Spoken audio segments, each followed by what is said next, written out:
In the Congress and the Bundestag, you'll see them wring their hands and say how they wish in hindsight they tried to understand, how they wish they'd seen the warning signs and heard the generals speak and believed them when they talked about the vengeance they would wreak, how they should have known this was not idle conversation, how they should have listened harder when they said elimination. Yes, once it's all too late and the graveyards are all filled, once the last Palestinians killed. On Manhattan Island in the halls of the UN, the whole world will come together and say never again. They'll open a museum full of relics of the past before those who used to live there resisted to the last. We'll look at pictures of the rubble with the dead limbs poking through.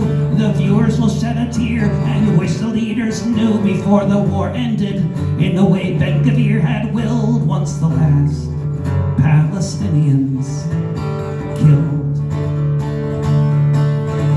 In the parliament they'll say perhaps we should have listened instead of purging Europe's biggest party of internal opposition. Should have paid attention to the millions in the street, to those massive crowds around the globe voting with their feet. Should have read the signs, should have listened to their words instead of denouncing all the talk of genocide as just absurd. Should have looked at the pictures of the bodies charred and grilled. Once the last Palestinians killed.